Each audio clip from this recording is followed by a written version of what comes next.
Right, everybody, we're here. It's a rainy day. Hurricanes, tornadoes, all that shit around my town. So it's been a little bit of a crazy day. Recommend you install something. We ain't gonna do that. Not right now, at least. I forget to do this every time. We're gonna do a little sound check. Make sure. What the fuck is that sound?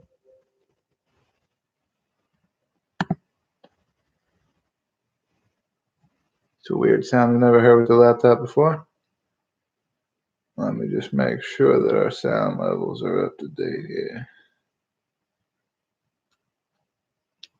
Hello, hello. You there? Yeah, it's a little laggy, but you can hear me still. Whatever. Anyway, we're here to talk about UFC 247. Got a lot of papers here that I need to get rid of. 247 is going to be headlined John Jones, Dominick Reyes. John Jones is 1 millionth fucking title defense. Excuse me. We're going to jump right into it. We're going to get to Derek Lewis versus Ilir Latifi. Latifi making his heavyweight debut, which is actually going to be very good for Ilir Latifi. A lot of people think he's a wrestler coming up to the heavyweight division, should be good for him anyway, but not as far as how he's going to do good. I'm talking about it's going to be good for him because it's going to be good for his health. He spoke in an interview about how much weight he used to cut to get down to 205, and he said that he got down to 205 by cutting 35 or more pounds, which means that he weighed before cutting weight 240. Now, 240, as we all know, is a pretty damn good weight for a heavyweight, especially if you're a heavyweight that wrestles. We look at the Daniel Cormier's, just most grapplers at the heavyweight division are all around that. No grappler is really going to be 265. 260 at that limit. They're all going to be a little bit lighter. It's just the way of the wrestling. While you wrestle and you're in the wrestling room, practicing in the wrestling room, you sweat a lot, so you never really get up to that high, even if you are that heavy. So Ilir Latifi's doing a good thing. He's staying up at heavyweight. This will be his debut. He's 14-7. He's currently on a 2-fight losing streak, but remember both of those fights. Where at light heavyweight, he lost to Corey Anderson. And then he got knocked out by Volkan Oezdemir, which was his most recent. 4 out of 7 of his losses are all via TKO or knockout, which is not good going up against Derek Lewis, a power puncher, and he has a lot of power in those boxing skills. Lewis is 22-7, 18 knockouts or TKOs, 13-5 in the UFC, and he has wins over Gabriel Gonzaga, Roy Nelson, Travis Brown. We all remember that infamous line where he said, where Ronda Rousey's fine ass at. Marcin Tybura, Francis Ngannou, notably remembered for being one of the most boring fights in UFC history.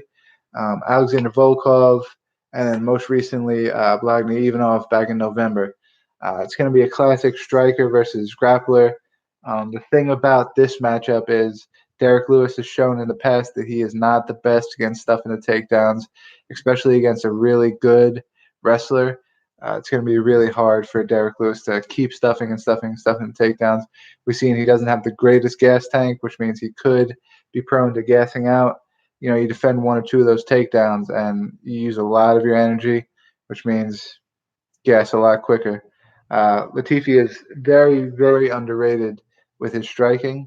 So if Derek Lewis does, for some reason, gas out in the early first, second round, I wouldn't be surprised here at Latifi boxing him up and being able to land a lot of good shots to the point where he puts Derek Lewis away instead of vice versa. So, just as far as percentage of possibility to win the fight goes, I'm going to go Ilir Latifi. And just to not make it, if somebody was trying to judge me off of the way via finish, the way I say they're going to finish it, I would say Latifi by decision. Brings us to Rasad Bektic versus Dan Inge, however you pronounce it. Bektic's 13-2. Both losses were via TKO or knockout. He lost to Josh Emmett. Then he lost that fight to Darren Elkins, which he was winning most of the fight. Some call the comeback of the UFC, the best comeback they've ever seen in the UFC. We got knocked out by Darren Elkins. He owns wins over Ricardo Lamas, Paul Redmond, and Chad Skelly. Dan Inge is 12-2. He lost his UFC debut to Julio Arce back in 2018. He's 4-0 since then, beating Mike Santiago, Jordan Griffin, Danny Henry, and Kevin Aguilar. I think they have Bektic coming in at a slight favorite because of his experience, which is what I would assume they would make him the favorite is the reason they would make him the favorite because if you're looking at just finishing ability, hot streak, pretty much any other way that you would look at how a fighter's mental would be coming into the fight, you would have to give it to Dan Inge. For a 4-fight winning streak right now compared to Bektic, who I believe Josh Emmett was his last fight, if I'm not mistaken. So he's coming off a loss. Needs to get back in the win column. On the other hand, you got Dan Inge, who's on a 4-fight losing streak and doesn't want to give that up. Doesn't want to slow down. He wants to keep climbing. So as an underdog, I'd like to pick Dan Inge here. I'd say knockout, probably late second round. Rashad Bektic's got a chin on him, man. He's a warrior. So, which brings us to Juan Adams versus Justin Tafa. Juan Adams, everybody knows famously for doing the "fuck Greg Hardy" campaign, and then he lost to Greg Hardy via TKO. He's 5-2. He's on a 2-fight losing streak. Greg Hardy, the most recent one, and then Ajan Biolar, who will be fighting. I don't know if it's this weekend or I think it might be like a couple weeks away or maybe a month away. He'll be fighting for the heavyweight title against Brandon Vera. He'd won FC. He won his UFC debut over Chris De La Rocha, and then he won on Dana White's Contender Series via TKO over Sean Teed, who is the Cage Fury Fighting Championship heavyweight champion. So a little bit, he's got a good amount of knockouts on his record. He fought pretty much two very, very tough opponents in his last 2 fights. Biolar, everybody knows him as being kind of boring. But he lost the decision there. I don't think he got knocked out by Biolar. And then he got knocked out by Greg Hardy, which we all know the shtick about Greg Hardy's power puncher. His most recent fight, he got in trouble for using the inhaler. He's a mess. So, nothing really surprises me, whatever happens with Greg Hardy. But I did think in that fight that Juan Adams had the upper hand, which kind of makes me think, I should second guess my pick here. But I do think that Juan Adams has the striking to outmatch Justin Tafa, which I didn't go over Justin Tafa's stat. Justin Tafa's 3-1, 100% finish rate. He lost his UFC debut by TKO to Jorgen De Castro in October, which is why I'm going to give Adams the go-ahead here. Adams has fought, 3-4 guys now that are all UFC caliber guys, UFC ready or in the UFC when he was fighting them. Justin Tafa has only had one of those fights, and it was against Jorgen De Castro. Jorgen De Castro is a guy who that fight was his first fight out of the Contender Series. So, we're not really we're talking about a guy that's real new to the UFC, which I'm not going to say is any different from the guy Juan Adams is fighting. I guess I would just say the level of competition, whether it's level of competition on paper, whether it's level of competition on the skill set of the 4 fighters we're talking about here, I'd say Juan Adams has fought the more skilled fighters. Justin Tafa, he's got amazing hands. He's a great kickboxer. I think he's going to do very good in the fight. I just don't think he's going to be able to pull it out against Juan Adams. So my pick there is going to Juan Adams. He's going to win the fight. He's going to get on the mic and announce that he's going to go eat himself some Debbie cakes. He's got, I think he talked about Debbie cakes so much in the lead up to the Greg Hardy fight that Debbie cakes sent him like a shit ton of whatever it is he likes. I don't know, it's a ho-ho, whatever the fuck it is, but they sent them like boxes on boxes of that shit. So hopefully he makes weight tomorrow. We will count on that. Which brings us to the co-main event. Women's flyweight championship. Valentina Shevchenko is taking on Caitlin Chikadian. Shevchenko's 18-3. Her only losses were to Amanda Nunes twice at 135, and then Liz Carmouche back in 2010 before they got into the UFC. She won a flyweight title over Joanna Jędrzejczyk in December 2018. She has since defended that title by TKOing Jessica Eye, and then winning a decision over Liz Carmouche, getting a little bit of payback there. She's only been finished once, and that was the first fight to Liz Carmouche, but it wasn't technically a finish. It was a doctor stoppage, which they consider as a TKO. So I guess she got finished. But overall, if you look at her record and you don't count doctor stoppages, she's never been finished. Caitlin Chikadian is 13-2. Both losses are via split decision in the UFC. Her first loss was to Liz Carmouche back in 2016. Her second was to Jessica Eye in December of 2018, so a little over a year ago. She holds wins over Shiara Eubanks, Lauren Murphy, Irene Aldana, Mara Romero Barella, Alexis Davis, Joanne Calderwood, and then most recently Jennifer Maia. She has also never been finished in her career. She doesn't have that exciting Muay Thai style of Valentina Shevchenko, but she is a great lengthy striker. She's going to have a lot of reach advantage. She definitely has a height advantage on Valentina. I think I'm going to pick my words carefully here. Matter of fact, no, I'm not even going to say that. I would not be surprised to see Valentina Shevchenko lose to Caitlin Chikadian. I feel like this is the type of stylistic matchup that would beat Valentina Shevchenko. The only question remains, is Caitlin Chikadian going to be that person that actually defeats her and knocks her off her winning ways? Only Saturday will tell, but I'm going to play. What I'm going to do is, because I did so horrible on the Riley card, is I'm going to play the entire card rather safe, picking what I think is just going to happen, what I think is going to happen, what I think is going to happen. And then when time comes to the Valentina Shevchenko fight, I'm going to go underdog, and I'm going to go Caitlin Chikadian, because I think the odds aren't necessarily in her favor, but at the same time, she, her physical attributes should at least give her a decent shot. Should give her a fighting chance to do something nice. And then, if the fight comes down to a decision, if she can keep her cardio up, same that Valentina can, who knows? If it comes to an outpointing striking fight, I don't know necessarily how I would word that, but if it comes down to that, where they're trying to just outpoint each other, I think Caitlin Chikadian has a very, very, very good chance she keeps Valentina Shevchenko at a distance. And very well could happen. We've seen it happen with Valentina before.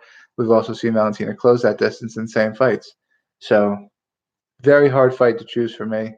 I'm going to go Chikadian just off a whiff. Main event, John Jones, Dominick Reyes. John Jones' story is infamous 25-1-1. Only one loss was a DQ to Matt Hamill way long time ago, 12-6 elbows. He won the title over Shogun via TKO in 2011, defended it 9 times, beating Rampage Jackson, Lyoto Machida, Shad Evans, Vitor Belfort, Chael Sonnen, Alexander Gustafsson, Glover Teixeira, Daniel Cormier, and Ovince St. Preux. He then fought Daniel Cormier in a rematch where he TKO'd Daniel Cormier with a head kick, chased him around the octagon. It then came out later that John Jones had popped for the cocaine and the tainted supplements or whatever, so it was changed to a no contest. Daniel Cormier won the vacant light heavyweight title directly after that. I think he defended it 2 or 3 times. Then he moves up to heavyweight. When he moves up to heavyweight 1 year later, and he gets the word that, he won the heavyweight title, and then they get word that John Jones is coming back, and this probably isn't the reason, but could also be the reason. They get word Jones is coming back, so they vacate the light heavyweight title.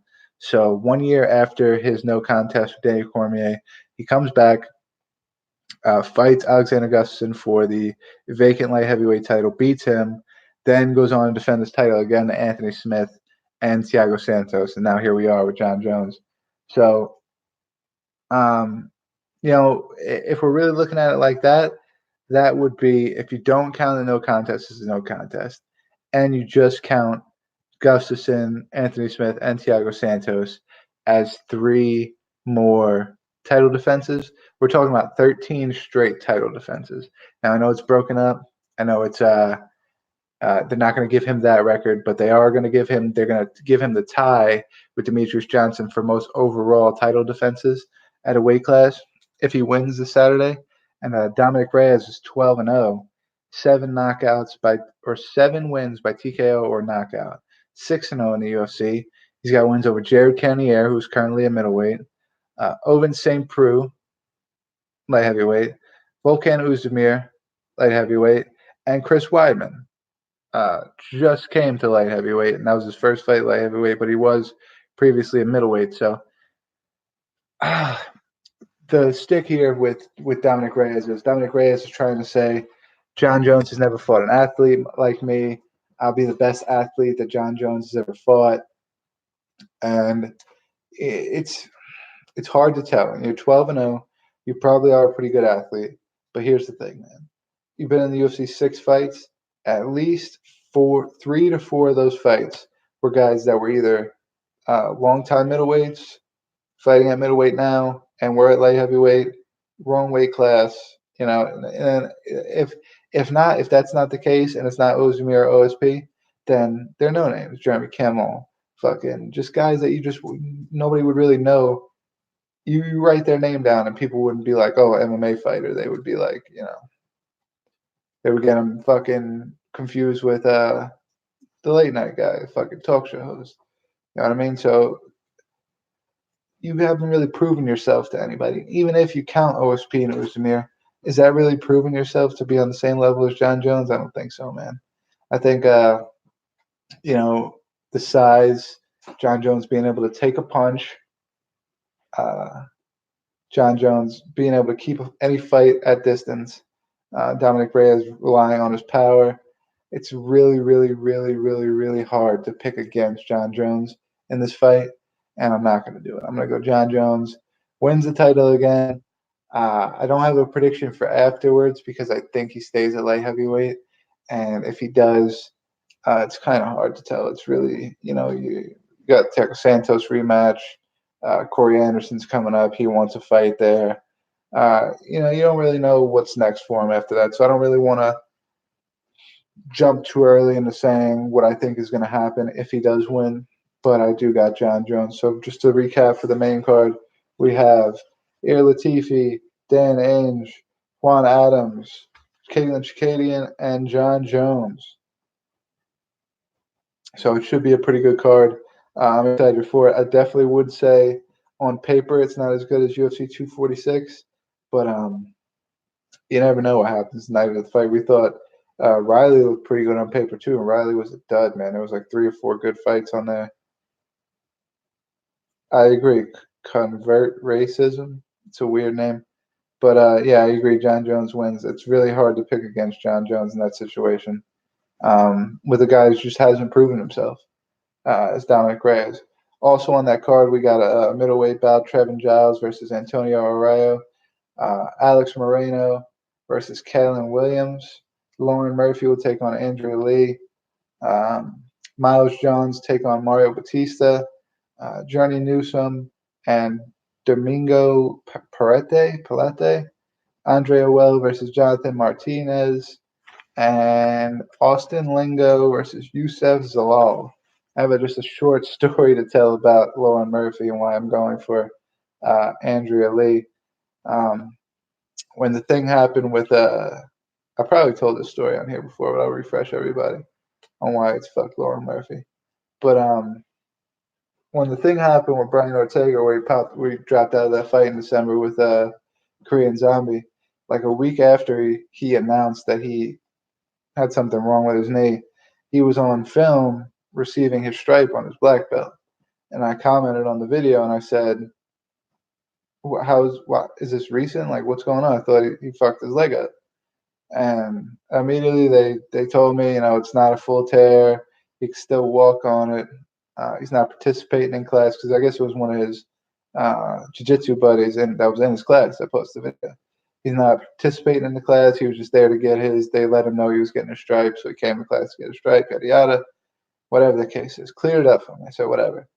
Lauren Murphy and some other girl, I don't know who the other girl is, both started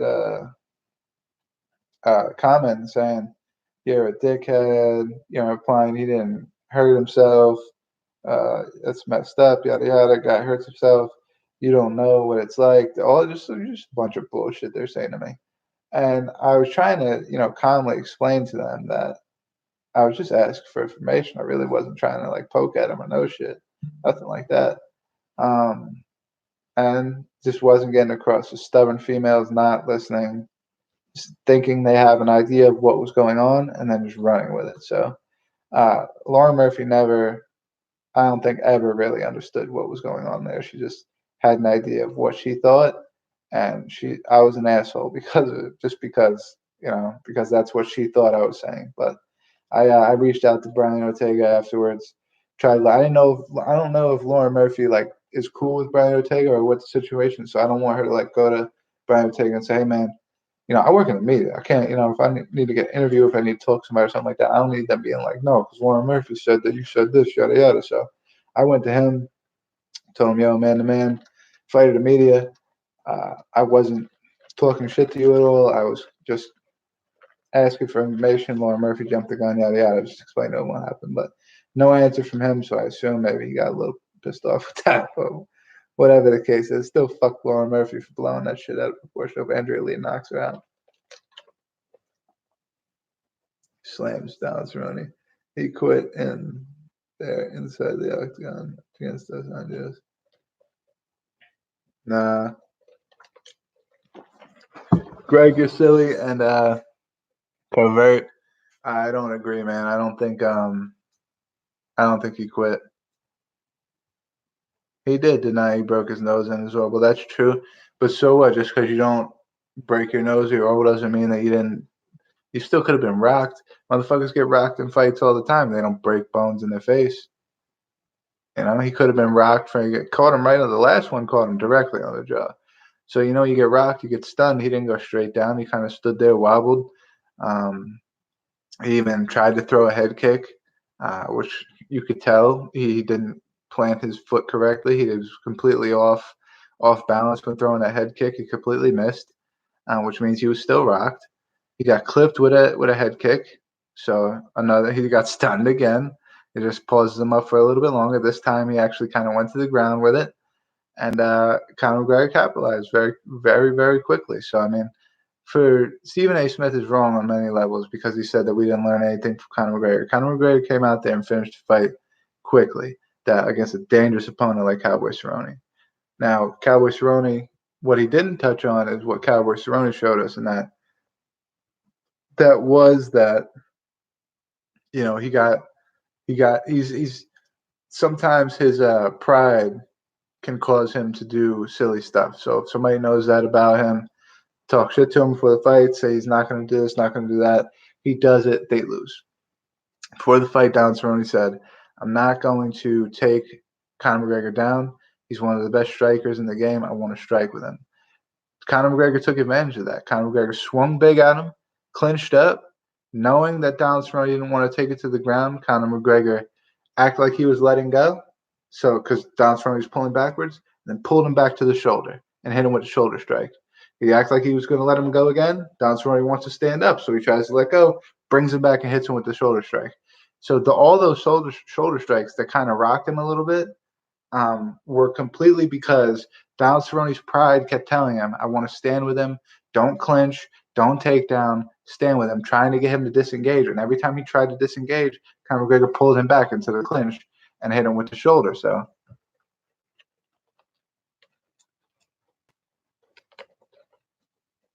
and light 12 Conor's the opposite, which isn't Conor picked on. Yeah, I agree. I could agree with that. But I also do think like you got to be careful with your wording of quit. And Greg, I don't think Reyes is going to shock the world. It's crazy. And definitely a body kick can end the fight. But here's the thing. You got to be careful with the word quit when you're talking about Don Cerrone because he's not. I mean, we're talking about a guy that, has faced near death situations, just not in fighting and other shit, and just doesn't quit. Tries to find a way out. And maybe the idea of quitting was in his head, but he finds a way out. So, I mean, to say he would quit in a fight, for what? Why would you quit? Another man's trying to hurt you. You're going to let them hurt you? You think he quit? He just let the other man hurt him because he wanted out of the fight? No, man. No, I don't think so at all. And if he would have quit, he wouldn't have thrown that head kick. That's all I'm saying. If that was a man that quit in that fight, he would not have thrown that head kick. That head kick was a desperation to try to get back into the fight, to try to get Conor McGregor's head where his head was at, fuzzy, blurred. He was rocked a little bit, so he wanted to get Conor McGregor the same way. He wanted Conor McGregor to be on the same level as him, so that it's an even fight again. They could both come back together. He wouldn't have to fight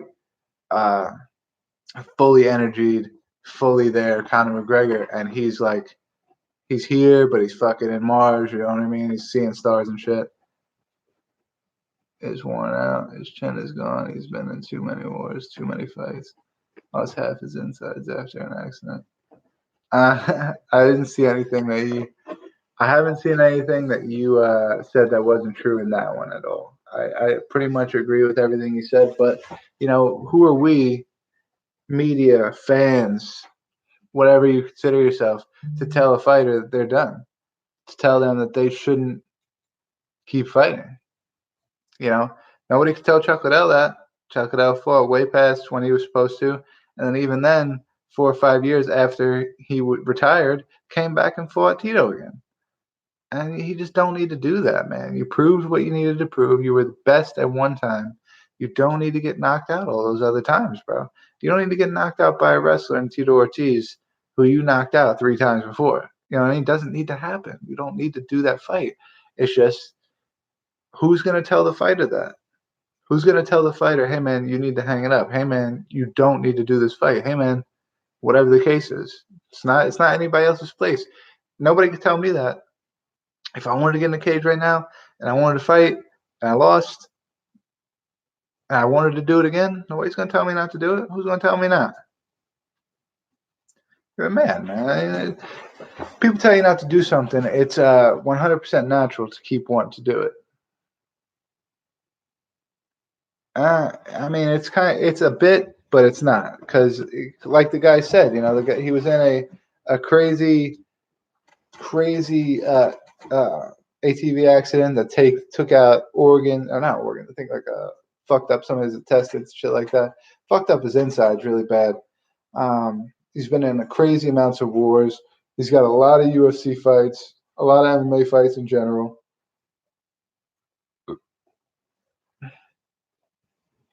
And Greg, it's not just because, let's look at Don Cerrone. It's not because he got knocked out by Conor McGregor to say he's done. He's done because, and I don't even necessarily say he's done either. I think he could have some good fights left in him. You know what I mean? But there's not. I wouldn't. There you go. God, this guy's got a good brain, man. He's done. He's not. He should not fight top 5 guys. There you go. That's perfect. Now we're all on the same page. Top 5 guys shouldn't be for him. He got knocked out in his last 3 fights by Conor McGregor, Justin Gaethje, and Tony Ferguson. He went to war with Al Iaquinta. He lost the decision to Leon Edwards. He got knocked out by Darren Till. He lost a war against Robbie Lawler. He got knocked out by George Masvidal. Let's see. He got knocked out by Rafael dos Anjos. Lost a decision to Rafael dos Anjos before that. He lost by a body kick to Anthony Pettis, like he was saying. Lost a war to Nate Diaz.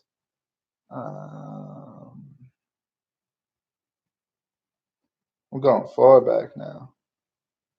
Yeah, and then on top of all those wars that he was in, and then knockouts that he's taken. He's been knocked out 7 times. He's got what 36 plus 14. That's 50. He's got 50 pro fights, man. 50 pro fights. Now I don't think Cowboy wants 170 no more, man. I think he fought 170 strictly for um, Conor McGregor. I think he wants to. If he comes back, I'm sorry. I mean, maybe he doesn't come back, but if he comes back, I have a strong belief that he wants to fight 155. He doesn't want to fight 170 anymore, man. It was completely to feed into Conor McGregor, the welterweight fight, as well as beating rubbish or washed up fighters with big names. Usman is beating great good fighters with average names. That's a debatable one there, man.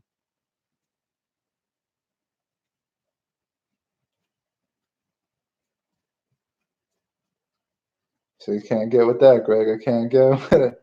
I really can't. There's no way on earth anybody should be saying Nate Diaz sucks.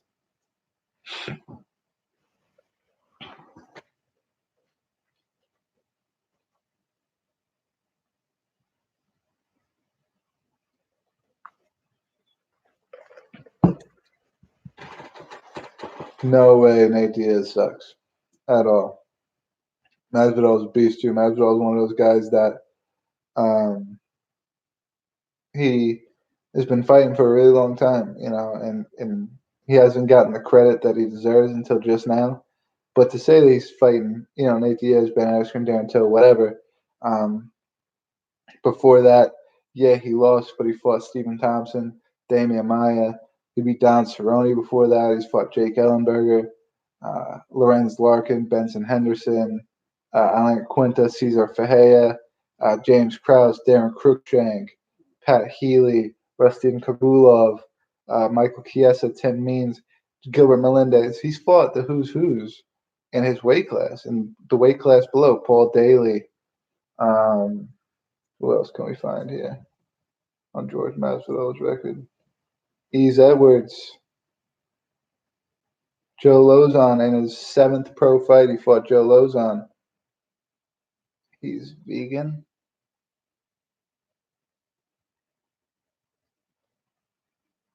Bleeding from scar tissue. Doesn't want it being washed up. He's always been average.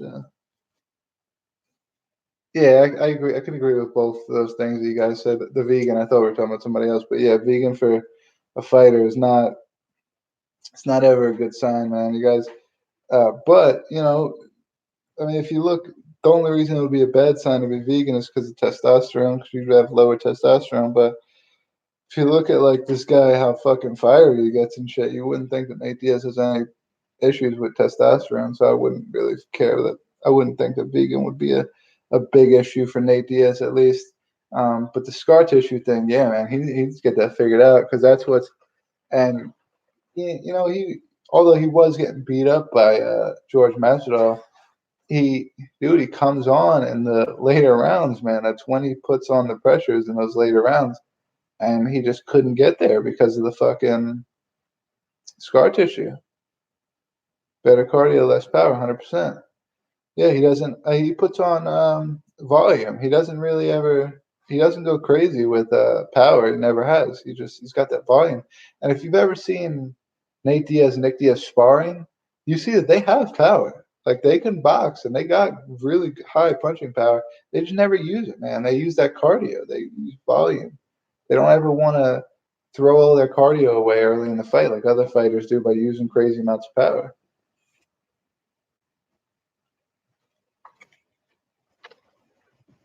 I agree. If he would have lost that first counter fight, he probably wouldn't be in the UFC right now. Fury. I think Fury won the first fight. I think Fury won the first fight, and the only reason that fucking corrupt ass boxing said it was a draw is because they wanted a second fight. Or, they could have, first of all, they wanted a second fight. God damn it. They wanted a second fight, and, that knockdown, what was it, like the second last round or the last round? I think played, even though it was just one knockdown, or I think he had like 2 or 3 knockdowns, but that knockdown is what caused a lot of the fighters to or that will cause a lot of people to say, maybe he won the fight. It's because that knockdown had a lot of impact on how they thought about the fight. Yeah, more badass, but like, who's a better fighter? Tyson. Tyson Fury is way better fighter than Wilder. Wilder has power, man. If we're talking about like who do we think would knock the other person out? Yeah, I think Wilder has a better chance to knock Fury out. But if we're talking about who's going to win the fight, I think Fury's got it. Not every fight ends by knockout. You know what I mean? I still don't got it. It's still that small. Shit. It's a rubber band too. Not every fight ends in a knockout, man. That's pretty much the only way I would put that.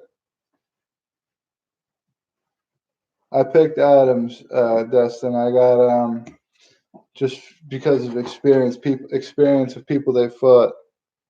I had to pick Adams.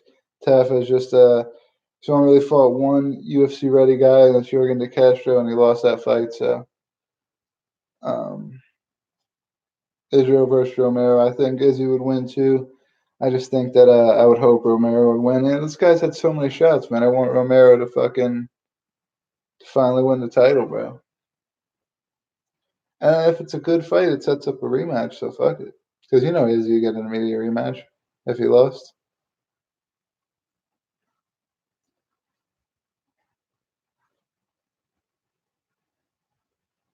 Yeah, but Greg, what's a bigger title? What? I mean, boxing. Who gives a fuck about their titles and shit?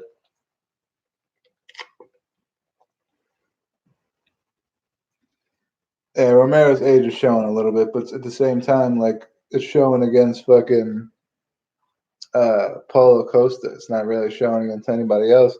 Wasn't showing against Luke Rockhold. Wasn't showing against Robert Whitaker. Only person we've seen Yoel Romero's age show against was Paulo Costa. And Paulo Costa has not only does he have power, but he also has that explosiveness that Romero has, so he can match his explosiveness and then hit him with a lot of power. So he's pretty much just a bigger version of Yoel Romero. Yeah, he's from fucking. I don't know. I couldn't really. I mean, I have to ask him to see why, like his reasoning why. But I would assume it's just because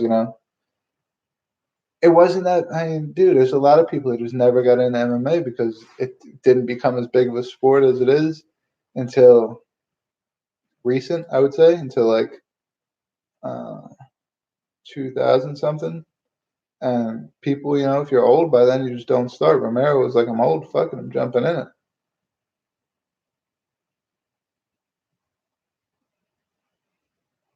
What? Broke his big toe against Chael Sonnen, and then what? Knocked out DC, beat him by decision, beat Gus twice. I'd have to think that was a joke, man. I would definitely have to think that was a joke about John Jones's toe.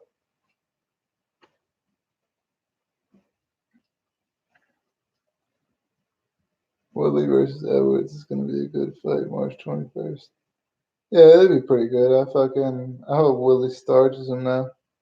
I don't like that Leon Edwards cat, man. He's got a lot of his big ass mouth, man. He's fucking overhyped as hell. It's just fucking people in England like him a lot, so he's gonna get a lot of hype around him. But I don't know. I hope Woodley fucks him up. I like Woodley too, but I think Woodley just got too much big of a mouth. Yeah, so what? Toe for your as far as the toe thing. I'm gonna go to the toe thing really quick. Your toe, you can't. There's no fixing it. You can't wear like a toe, like a cast for your toe or nothing like that, like you would for like a broken arm or something like that. So you break your toe, it has to heal naturally. If the guy's toe never heals naturally, you can't. He wears the thing. If it hurts him, so he's got to wear the thing. is naturally a total prick. You could tell. I gotta hide it, but yeah, he is a natural prick. If Wonderboy wins next title fight, oh Woodley, not Wonderboy. No. I think Danis came out and said that in that fight, if Leon wins, he'll fight next for the title. But if Woodley wins, it won't be. He'll have to fight again, which I could see. I could see that. Woodley just lost it. He was a Usman hasn't fought yet, so the last person to lose was Woodley, and he got dominated, man. When you get dominated like that, you don't get instant rematches. You don't get one fight and then back and fight in the rematch. It just doesn't happen. You need to work your way back when you get dominated like that. So I think that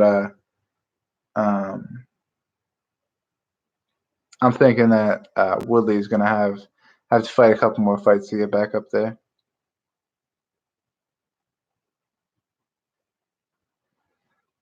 Dude, don't. I'm from Long Island, man. You're trying to hurt me, dude. This guy's trying to hurt me with the Chris Weidman shit. I know, man. My dude was like a fucking world beater. My dude fucking won the title, won the rematch, and then fucking fell the fuck off and lost the Rockhold. And it was all over, dude. He's a wrestler, dude. He tries to stand. You don't try to stand when you're a wrestler. You're a wrestler, you take the Colby Covington, the Kamaru Usman, you take that approach and you fucking take the fight to the floor every time. He don't want to do it. He don't want to do it. Weidman needs to go back to 185, 100%. Usman, Colby too, I would like to see. Lots of people don't agree. I like Usman versus Colby too. I just don't think it should happen immediately, like Colby's saying. Also, Greg, I can 100% relate to that. I feel so bad. So bad for Weidman, man. He's had shit luck, and he is a really good dude. Why didn't who wrestle?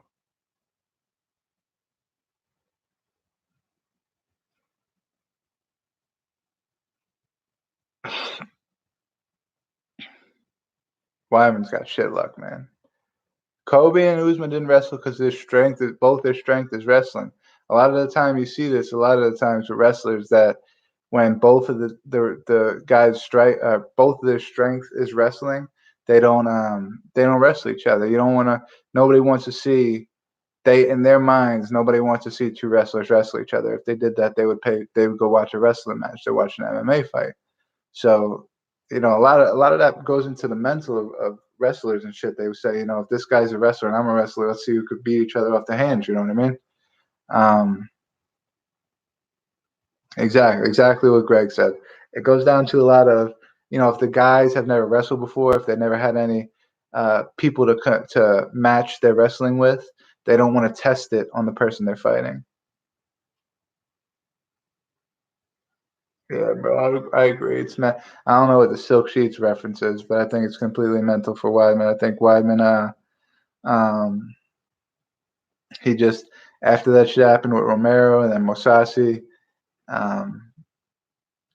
especially after the Rockhold thing, he just his head hasn't been there, man. His head has not been in winning fights. His head might have been in getting into fights, but not in the winning fights.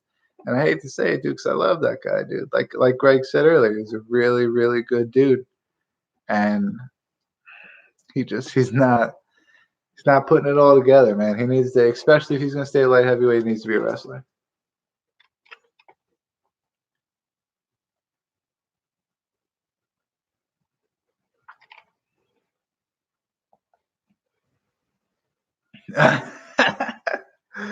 That's what's up. Marvin Hagler was a G, man. I'm not gonna say anything about that quote because Marvin Hagler's a fucking G. But I would assume, I don't know. Maybe I gotta get some Silk Sheets to see what that's like. I don't know. I don't know, man. But Weidman, like Greg was saying, Weidman's he works hard, man. That dude works crazy hard. I wouldn't say that it's a lack of effort thing for him. I'm thinking it's more of a just gun shy. When he gets to the dance, he gets gun shy. I don't think there will be any cross promotion between Bellator and the UFC. They're too close of competitors.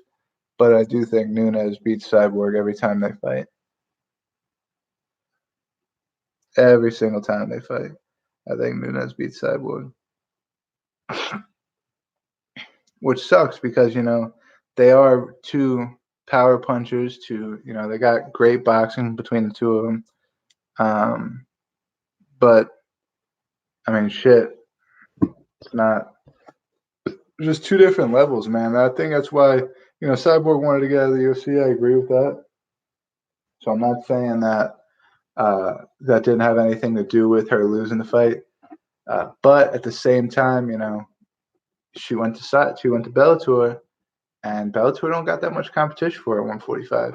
I think UFC had Megan Anderson would have been decent competition for her. There would have been a couple of different fights other than Amanda Nunes that would have been pretty good competition for Cyborg. And what happened? But you can't say that. I kind of agree that could play a part, but you can't say he lost because of that. He lost because maybe those two things could play a part, and then also you have to think of the guy won the first fight, so maybe DJ was just overconfident that he would beat Cejudo because he already beat Cejudo at one point. He came into the fight, and Cejudo was a completely different fighter. Fought him a completely different way, so it just shocked him, and it's just a bunch of different things that can go into why someone beat another guy. But at the end of the day, football, they say any given Sunday, because any team could beat any team on any given Sunday.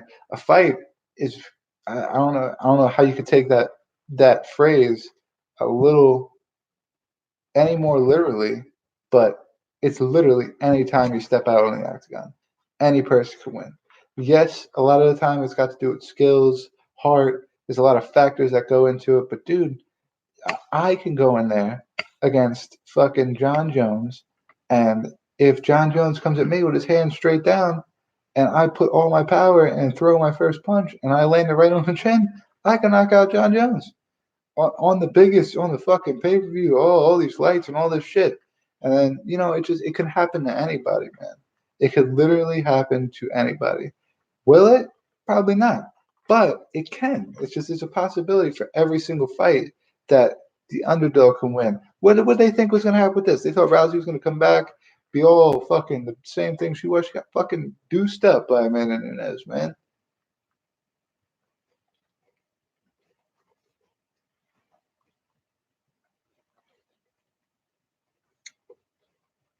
UFC is protecting Conor McGregor because Conor McGregor makes them the most money. Conor McGregor lose too many fights, he's not going to want to fight in the UFC anymore. I'm pretty sure that's what happened with him, with when he lost the fight to Khabib, why he took so long coming back. When you lose fights, you don't. He thought he did pretty good in the boxing match. Maybe his thought process was, I'll just move to boxing. Fuck it. That's just stand up. I won't have to worry about getting taken down and held down and all this shit. So why don't I just go to boxing? And Dana White hears that and he hears, oh, Conor McGregor's going to be making money for somebody else now. He's going to, and not me. So I got to get him back. Let him fight Cerrone. Let's keep him away from Gaethje. Let him fight Cerrone. Let him fight fucking whoever they let him fight next. So I bet you it's not going to be Khabib. Bet you it's not going to be Masvidal. Rousey was a shell of her former self in the Nunes fight after the loss to home. Yeah, but nobody knew that because after she lost to home, she went on that hiatus. Nobody knows if they don't talk about it. Like nobody knows what they're doing in their time off. She could have been completely training her striking that entire year and a half, 2 years that she was off after the Holly Holm fight, and came back and just been a fucking striking wizard. But nobody knew. Nobody knew what she was going to come back to be. That she was going to come back to be a shell of herself. And that's what happened. I when I was listening to the hearsay of what was going on, a lot of people were saying she's going to come back better than ever. She's going to be the face of the UFC again, yada yada, all this other shit. Nunes fucked her up, bad, fucked her up, 100%. She talked about committing suicide, a whole bunch of shit, man. She that Holly Holm fight fucked her up bad, and the only reason it did is because it's all her fault. Because Holly Holm is not a shit talker. She got all up in Holly Holm's face. she tried to, in the face-off, tried to pretend like Holly Holm did something to her that pissed her off and got all up in Holly Holm's face. Holly Holm's just sitting there quiet, like in her face and shit. And then she got knocked out by her. It's fucking Rousey will return to oh, Nunes. What the fuck does that mean? Nunes is Michael Jackson. What does that mean?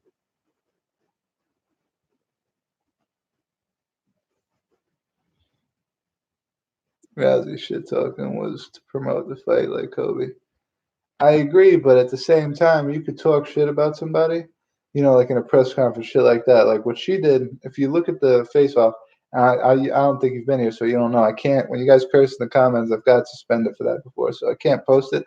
I'll read it because for some reason they don't care about me cursing, but you guys curse, can't say that, can't post it. But there's a difference between like in the press conference and shit, talking shit, and then like if you've seen the face to face that they did right before the fight, she literally got in her face and they were both just staring at each other, no words at all from home. She's just standing there with her hands up and shit. And Rousey just goes ballistic, just like pretends like Holly Holm did something to her, said something to her that made her go crazy, and just freaks the fuck out and gets all in her face, screaming at her and shit. Dude, it was just, it's cringy, man. And here's the fine line. Here's the line right here. Fucking good shit talking, cringy as fuck. And Rousey was sitting right here, and Rousey said, boom, just out of nowhere, in the middle of this, just in the middle of face to face. It had a pretty damn good lead up, man. She was talking shit about her. Holly Holm was staying quiet. Everybody's personality was being known. And then next thing you know, she just pulled that stupid, crazy ass shit. Where's Ronda Rousey flying ass that most savage moment ever? I 100% agree that shit was savage as fuck.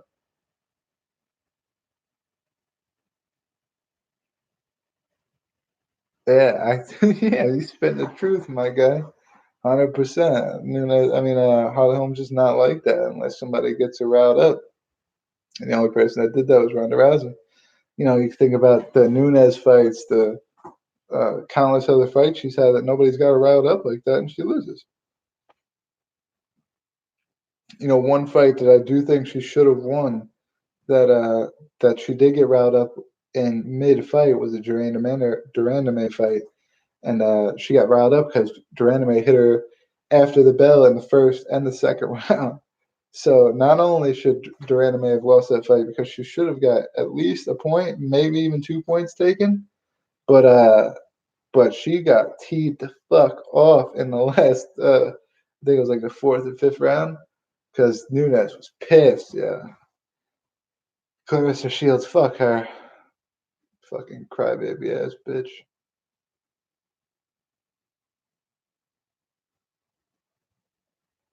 No,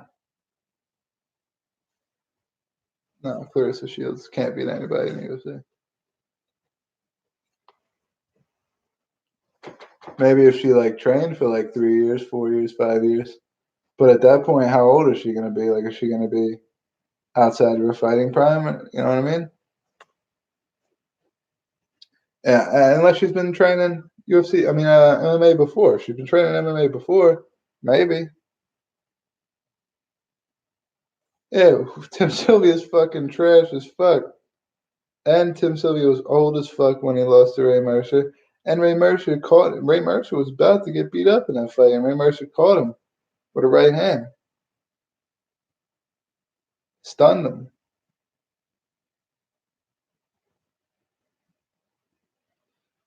Not extremely, man. You got to look at Nate Diaz. Nate Diaz isn't a fucking crazy athlete. He's a good fighter. Masvidal, not a crazy athlete, good fighter. Yeah, but Silva wasn't. Tim Sylvia wasn't the UFC champ when he fought him. He was mad old after that.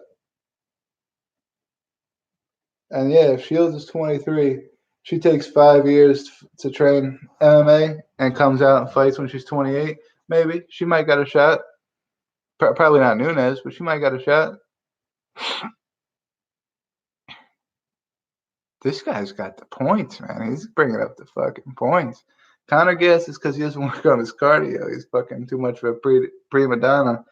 No, I don't think it's either one of those things. I think you can have good cardio and have a bad diet, and you can have bad DNA and have a good cardio. It goes 100% to dude doesn't run, man. You're not gonna have good cardio unless you run. You need to run, run, run, run, run, run, run, run, run. What does Nate Diaz do? One of the best cardios we've seen. He does triathlons. He rides his bike pretty much everywhere he goes. He runs a fuck ton. He just it's Conor McGregor don't run. That's as simple as that. His cardio probably consists of a wrestling cardio, like mat work cardio. Probably doesn't run. Probably doesn't do no kind of biking, swimming, nothing like that. He probably just does mat work cardio. Thank you, Moscream. It's good to see you. Good to see you. Appreciate you stopping by. I appreciate it.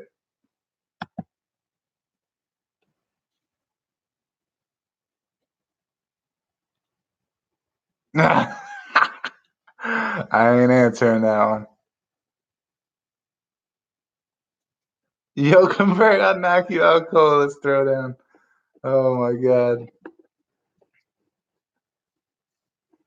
Covert, we need a face reveal, man. We need to know who you are. So we can see, we can match you and Greg up. You guys would be on the fucking Khabib Tony undercard.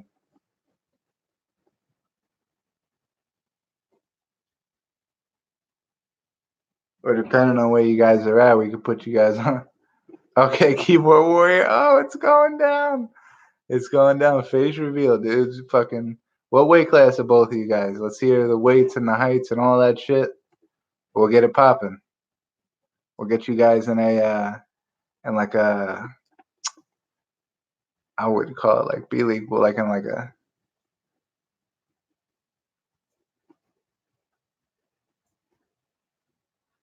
I do sometimes, Mo. I do a live stream sometimes for the fights, but I'll definitely stay. Let me know what time, if you're doing the whole card or just the main card or what, because I'll definitely stop by and say what's up and hang out for a little bit.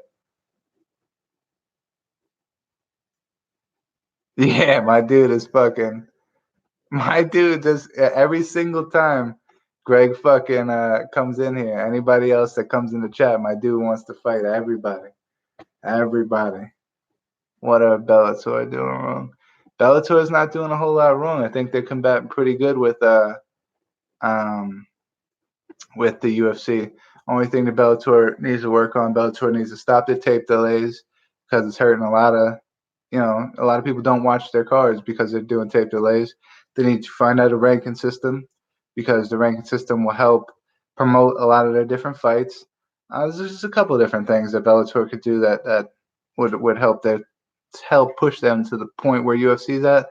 But they're at the heels right now. And Mo, I'll definitely stop by if you're doing the whole card. I'll definitely come in the chat and hang out for a little bit, especially in the early prelims. Um, And that's something I disagree on. Scott Coker is a big reason for Bellator's success.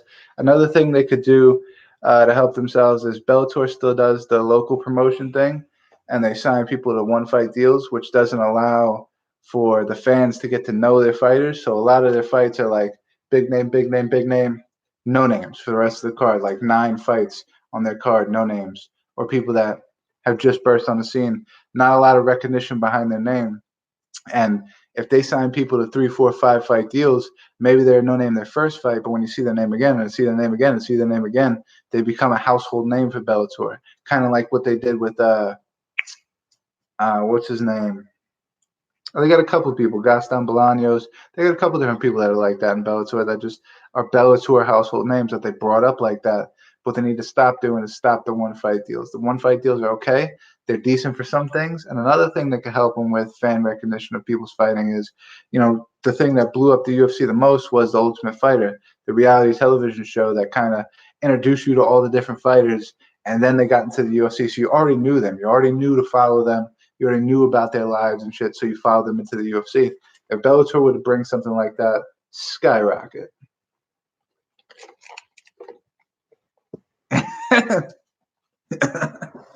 Greg, you're hilarious. You're hilarious, bro. At heavyweight, who wins? I don't know. Fucking, That's a tough one. I'll cross that bridge when it gets there. I don't even want to worry about no Jones versus Stipe. I don't even know if Jones would ever go up to heavyweight. One thing I want to say to all you guys: does anybody watch The Office, the television show The Office? Michael Scott, Dunder Mifflin Paper Company. Anybody? You're in LA. Greg, you're a wild man, dog.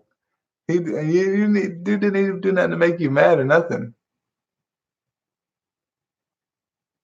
He was like, hey man, I want to fight you. Oh, you're bugging, my guy. You're bugging. His every post-fight speech is it's definitely a tie between Derek Lewis's where Ronda Rousey's fine ass at and Nate Diaz saying I'm not surprised, motherfuckers.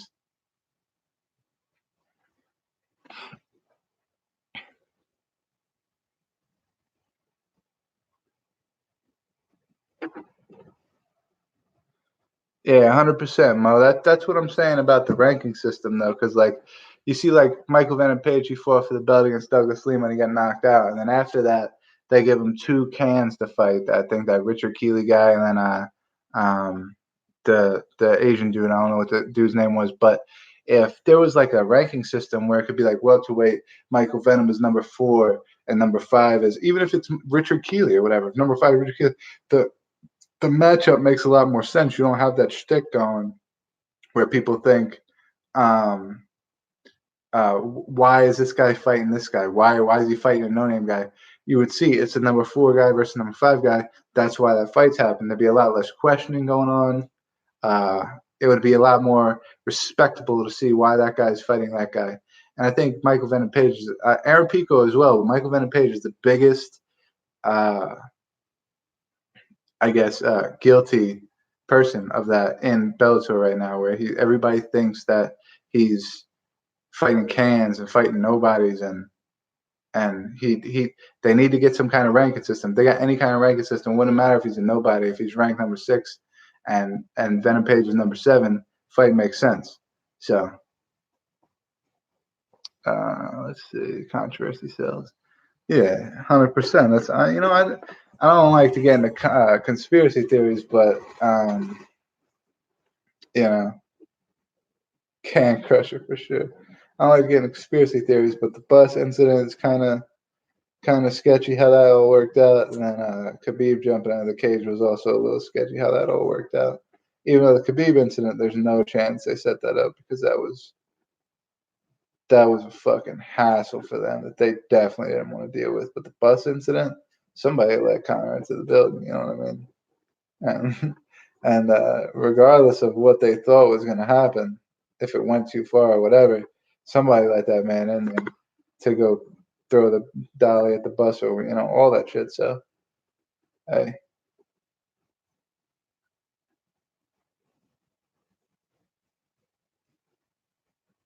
Competition, he gets smashed, so it hurts his stock some, dude. Exactly, but even though it hurt his stock some, he's fighting Douglas Lima. Your next fight shouldn't be somebody that you have to introduce to the fans. You know what I mean? You got, and he also did fight Paul Daly, so I'm not gonna knock him completely, but you also have Curtis Melander just signed from the UFC, and he was a big name in the UFC, and he just signed the Bellator. That should have been his next fight. He shouldn't have been fighting that Asian dude that he just fought on New Year's Eve or whenever that fight happened. He should have definitely fought Curtis Melander. That was the fight to make, and he's still not fighting. Melander got another fight. Roy McDonald signed with the PFL. Really fine random street bums for MVP. They're not street bums. I mean, they definitely have an extensive MMA background, but he can definitely be fighting a lot better of competition than who he's fighting.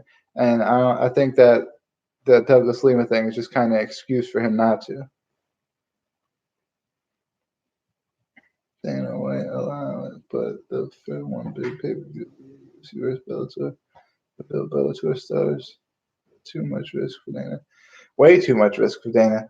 Dana comes and he does that, and the whole shtick for the UFC right now is they have the best fighters, they put on the best shows, all that, and then if they have, let's just say, 10 fights on that card, and they lose 6 of them, that's all that credibility is out the door. You know what I mean? Then Bellator has the credibility that we have the best fighters. 10 fights, we won 60%. We got the better fighters. So way, way, way, way too much risk for Dana White. And Dana White just doesn't co-promote. He doesn't share the limelight. The only reason he shared the limelight with Conor McGregor and Floyd Mayweather was because there was so much money into that why not?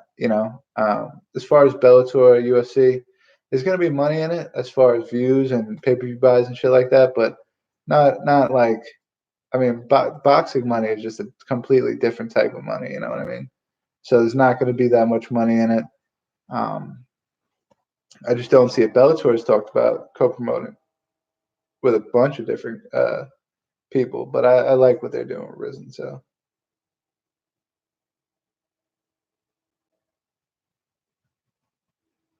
hardest punchers in UFC history. I don't know. Fucking Anthony Johnson, Rumble.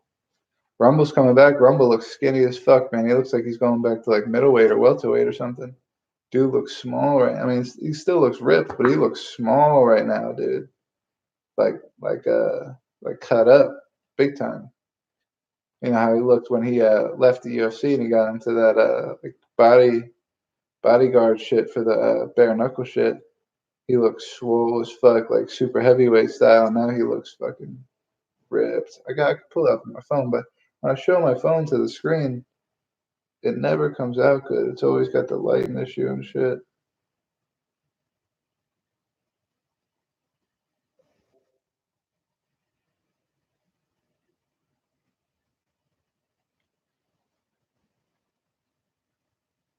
Yeah, Mark probably does too. Yeah, I agree with that.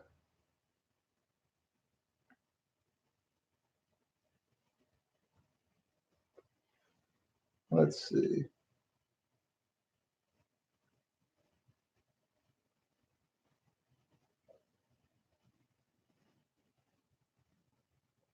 Trying to find the picture of Rumble right now, but I can't find it.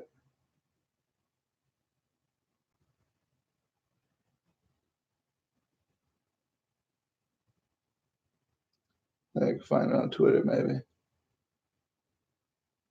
Oh yeah, Amanda Nunes without question for females.